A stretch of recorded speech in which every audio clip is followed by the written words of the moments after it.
हाँ, हरिओम। हाँ, वाणी है। भगवान को भूलना ही कर्म है।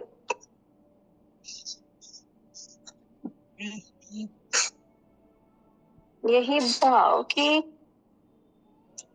भगवान को हम भूले हुए रहते हैं, तभी हम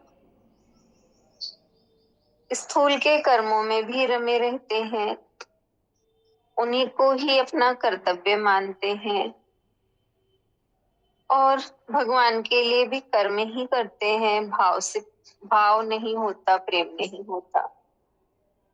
और तीसरा भाव यही कि भगवान को भूलकर हम कुछ भी कर्म करते हैं तो वो कर्म हमें बंधन में बांधते हैं।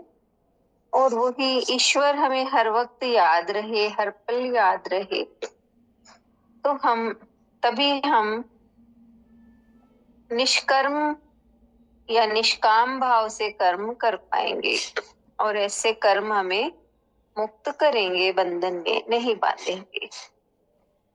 भगवान को भाव से, प्रेम से हम याद करते हैं, केवल याद मात्र ही हमारी भक्ति बन जाती है। इसलिए कहा भगवान को भूलना ही कर्म है। उसको भूलकर हम कर्म करते हैं तो वो कर्म हमें बांधते।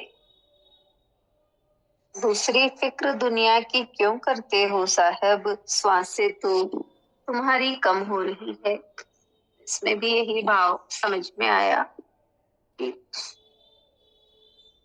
दुनिया की फिक्र करते करते हमारी ये कीमती सांसें खत्म होती चली जा रही है और हमें पता भी नहीं चलता। जैसे हमने अपने पैसे कमाए और दूसरों पर ही हम खर्च कर रहे हैं, तो हमारा ही अकाउंट कम हो रहा है, घटता जा रहा है। उन पैसों को हम अपने ऊपर यूज करें। हम तो गरीबी में जीते हैं और दूसरों पे खर्च करते हैं। इसलिए यही भाव कि ये सांसें भी धन से भी अधिक कीमती है, तो इन्हें दूसरों की फिक्र में नहीं खर्च करनी, बल्कि अपनी इन श्वासों को हमें अपने ऊपर, अपने को जानने में या ईश्वर भक्ति में लगाना है। हरिओम।